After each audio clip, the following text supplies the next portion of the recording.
Magandang tanghali mga kalapatids. Ako nga pala si Howard Villarin, aka Wiwitlo ng Dasmariñas, Cavite.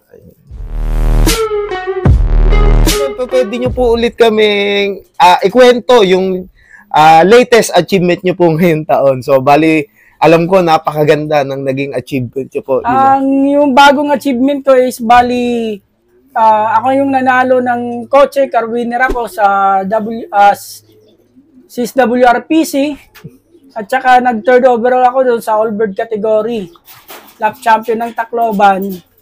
Tapos, champion din ako sa sprint race ng South. Itong nakaraan, itong South. So, yun yung achievement kong nung itong South. Tapos, nung Norte, first overall ako ng Norte. Pwede nyo po ba sa amin ipakilala yung mga latest achiever nyo po ngayon? Bali si car winner, nandun ngayon kay Jericho de Cruz. Nandun yung Ibon. Okay. Binalik ko na doon. Tapos, yung nandito ngayon sa akin, yung champion ng sprint, at saka yung Tacloban. Yung overall winner po ngayon. Ayun. Grabe, ang husay ni Boss Wewet. Kumartada na naman ngayong taon. So, bali, idol, sino po siya? Ito yung nag-champion ng sprint ng South ngayon. Ayun.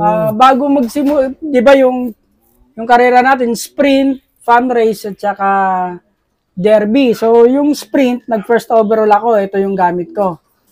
Campus. Campus. Galing, So, bali matulin talaga, Jansen Blooded. Kung hindi ako nagkakamali. Jansen Campus. Grabe, ang husay talaga ng mga speedbird ni Idol. Malikot lang na Ibon. Ayun. So, bali, siya, Idol? Cock or hen? Babae siya. So, karamihan kasi, mas gusto ko ilaro yung babae. Pag sprint race. So bakit po? Bakit po babae yung mas malimit nyo pong ilaban? Pagdating sa pasukan, pag may itlog na sila, mabilis silang pumasok, mabilis din umuwi. So bali, ang motivation nyo po, yung may naka-nesting po siya. Ayun, gawin. So, yun ang ginagawa ko sa sprint. Pag may matulin na lalaki, kaso lang yung problema sa lalaki, kailangan laging habol. Opo. Hindi ako magaling sa pagdating sa lalaki. Sa hen po sa babae talaga. lang, kasi may itlog lang. Tumutulin na po talaga. Matulin na, mabilis pa pumasok. Ayun lang. Ito naman yung Tacloban ko, Tacloban Clacker ko, bali lap champion siya ng all-bird category. Bali, nasa ko na siya ngayon, nasa breeder cage na siya. Binibreed ko na siya sa kapatid niya sa tatay. So bali lockbreed naman po, Idol? Parang half sibling mating. Half sibling mating. So bali, siya, Idol? Cock or hen? Lalaki ito. Lalaki naman po. Tacloban lap champion po siya. Tacloban lap champion, all-bird category. Ang galing. Mayroon naman nag-clock noon, nung araw na yun. May nag-bird, dalawa. Ang problema, hindi kasali sa all-bird category. Kasi yung nakasali sa derby, young bird. Young bird lang po. Tapos winanhit nila sa Tacloban. Nag-day bird, sayang. So, sila lang, dalawa lang ang umuwi ng araw na yun. So, second day, umuwi to, 7:19 na clock ko.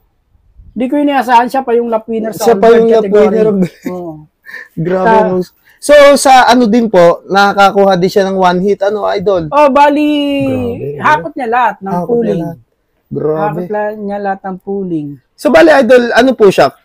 Ano pong bloodline niya? Ito ay Jose Torres. Jose Torres naman po. Jose Torres ang nanay, Jose Torres din ang tatay. Yun. So, bali, napakahusay nitong ibon na to. Saan yan, Idol Wewet? Ngayon po, pinambibreed niyo po yung mga anak, ilalaban niyo rin po. Ilalaban ko na yung mga anak nito. Sa ngayon, may anak to na-breed ko na to sa Kwan. First overall ko ng Norte. Tapos, ngayon, sa kapatid niya sa tatay. Pero yung kapatid niya sa tatay na yon, nag-clock yun nilaban ko yun ng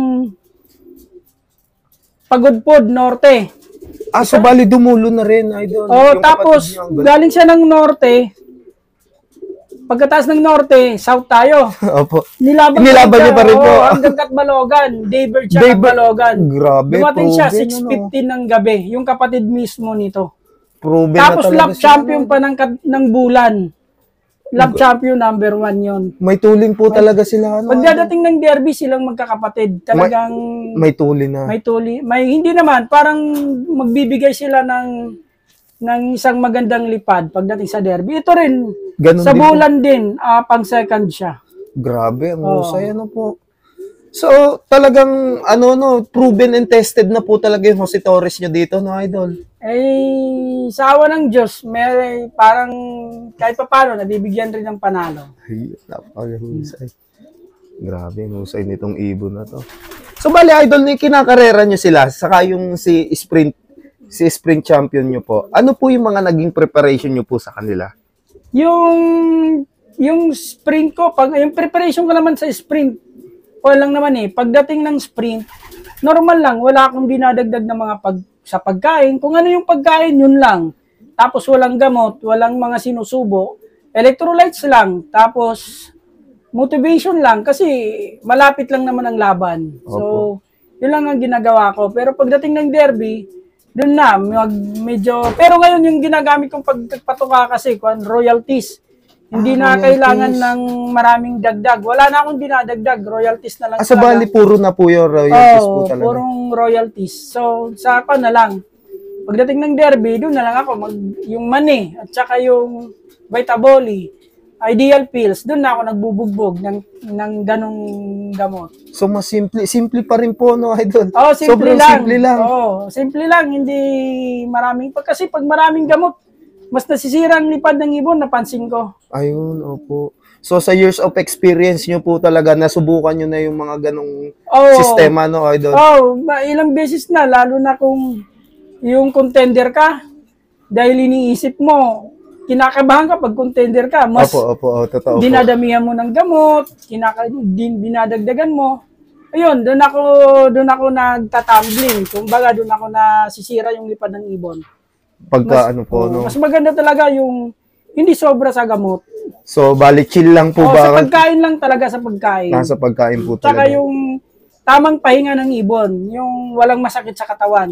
Ayun. Yun lang ang importante sa akin. Ayun. So, bali idol, sa toss points po, nagtotos din po kayo pag derby days na? Pag derby, depende sa ibon. Like example, kung ang ibon ko ay hindi na lumilipad ng matagal, so, naobliga ako mag-toss kahit at least 1 hour na lipad mula sa pinagbitawan ng ibon, pabalik sa loft ko. Pero kung ang ibon ko, katulad nito, napipersa ko pa silang paliparin ng 1 oras, may tsaga-tsaga lang, mag-force fly.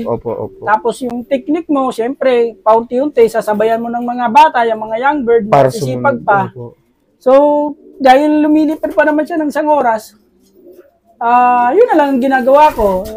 Pag kaya pa ng ibon lumipad. Ayun. Ng 1 oras sa force fly. Ayun, napakasimple lang po, no, idol. So, talagang hindi nyo na rin po talaga pinahihirapan yung pag-iibon nyo sa ngayon, ano, idol? Hindi na. So, bali, idol, ngayon po, gumagamit pa rin po ba kayo ng mga herbal medicines tulad ng mga oregano, bawang? Napaka-importante yun. Kahit yung mga big time. Kahit yung mga PHA, gumagamit sila.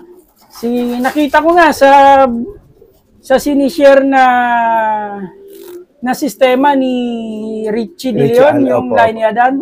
Ganun din ginagawa ko. Ayun. Tapos araw-araw din ako nagpapakulo ng malunggay.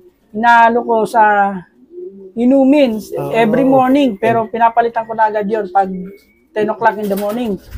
Yun ay turo naman sa akin ni Melong. Ayun. Ni Melong. Melong po. So, shoutout po sa inyo, Idol Melong. So, napakalaking tulong, idol? Yung mga herbal talaga, mas maganda sa ibon. Ayun. So, mas simple, mas Gumagamit lang ako ng synthetic na pang-flashing pagdating ng last 2 laps. Okay po. Doon lang ako gumagamit ng 4-in-1. Pero 4-in-1 na po. So, pang-ibon pa rin, idol? Pang-ibon pa rin. Opo. Grabe. So, sa haba na rin po talaga ng lipad, hindi na rin talaga natin alam yung microbe yung pumapasok. Kasi para sa akin, kaya ako gumagamit ng 4-in-1 na last 2 laps kasi napapansin ko, siyempre matagal na silang lumilipad, tsaka Opo. nakanganga. Opo, opo. So, mas marami ng bakterya papasok sa kanila. So, kailangan siguro, baka hindi na gumana yung mga herbal. Pero may herbal pa rin. Opo. Pero sinasabayan ko na ng isang 4-in-1 Ayun. para sigurado. Para sigurado. Isang katanungan na lang po. Kayo po ba ay may bibigay po na konting tips pa po para sa mga newbie na gusto din pong pumasok ngayon sa pangangarera? Tulad niyan, napakalaki na ng pigeon industry natin sa Pilipinas. So, bali, ano po yung simpleng tips na maibabahagi niyo po sa ka-newbie natin? Para sa mga newbie, unang-una, pumili kayo ng magandang bloodline. Bumili kayo dun sa mga nagpapanalo. Opo. At higit sa lahat, kailangan mayroon kang oras sa pag-iibon. Masipag ka sa pag-iibon. Kasi Tama po. kahit anong ganda ng bloodline mo, kahit gano'ng karami ang pangbili mo ng mga supplements, kung wala kang oras, wala. Kasi kailangan, ako 3 times a day, umaakyat ako sa loop. Titingnan ko, baka may nag-away-away. Opo. Minsan kasi, hindi natin alam, hindi maiwasan yung contender mo, pwedeng Matuka, ano po? mag-aaway. Minsan Opo. merong ganun eh. Opo, Meron totoo. ibon na umuwi galing sa karera. Like example, nangyari na sa akin yan eh. Contender ang ibon ko. Tapos, may umuwi pala, last race pa. Opo, opo. Doon ko pinapesto sa dating pesto ng umuwi na yun. Pagdating ko, nagbubugbugan na. Kawawa yung Yung contender po. contender ko, bugbog niya, sara na yung mukha. So, Wow. kailangan may oras ka para titingnan mo yung look mo. So, baka mayroon mga umuwi, tsaka yung mga ipot nila, check mo. Papalit ng tubig 3 times a day. Ay, hindi. 3 times a day ka magpapalit ng tubig. Kailangan mayroon ganun. Opo. Tamang oras na pagpapakain. So, kailangan talaga oras. Number 1 po talaga. Tamang bloodline na gusto mo, tsaka oras. Tsaka pera, siyempre. Totoo, totoo. So, yun lang. So, yun talaga, no, idol. Oo. So, kailangan po talaga 100% focus at saka yung observation po talaga. Observation, oh. Kasi pag may oras ka, kaya mo mag-observe. May oras ka para obserba ng mga ibon. Opo, opo. Yun lang Yun naman lang ang po. Saka- masasabi ko sa mga newbie. Ayun. So, ayan. Napakaganda ng mga tips na binahagi ni Idol Wewet ngayon sa atin. So, bali, Idol Wewet, kayo, kung in case po na may magtanong sa inyo na gusto mag-acquire ng mga bloodline nyo pong hawak ngayon, kayo po ba ay nag-out ng mga bloodline nyo po ngayon dito sa inyong loft? Oo, meron naman kasi lalo na ngayon. Plano namin magpahinga ng isang season. So yung mga may bibreed namin, kumbaga i-reset namin magre-reset kami para yung loop hindi dumami masyado ang ibon. So titigil muna kami ng isang season. Or kung hindi man tumigil, siguro maglaro lang kami ng 4 na piraso, ganon. Opo. So yung mga breed namin sa ngayon, kung hindi namin, pwede naman, i-out namin. Ayun. So, ayan. Kung gusto nyo nga mag-inquire kay Idol Wewet, Howard Villarin, pwede nyo siyang kontakin dito sa kanyang FB page na ito. So, bali yan, naka-flash sa screen yung kanyang Facebook page. So, bali, Idol, may mga isa-shoutout pa po ba kayo? Shoutout kay Gary Lagumbay, sa kaibigan ko, kagpare ko, si Chris Malinis. Siya talaga yung nagturo sa akin ng sistema. Kay Jericho Dio Cruz. Kay Daryl Yamera.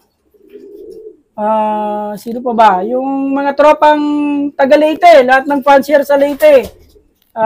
Kay Mark, tsaka yung kaibigan ko, si Roderick Bergonya, kay paring Alvin Midaldo, Jason Gabuan, shoutout kay Cornwell, yun, sa lahat ng mga kumpare ko dito sa Dasma. Ayun, Shoutout sa inyo. po sa inyo. So, bali, ayan, kung gusto nyo mag-inquire kay Idol, pwede nyo siyang i-message. So, bali, napaka-approachable na tao, napakabait niyan. So, sigurado, lahat kayo ay masasagot ni Boss Wewet. So, ayan, kung bago pa nga lang kayo sa aming YouTube channel, mag-like, comment, share, and subscribe na kayo. Hit nyo na rin yung notification bell button para lagi kayo ma-update sa mga bagong video namin ilalabas. Maraming salamat mga kalapatids. See you next video. Paalam.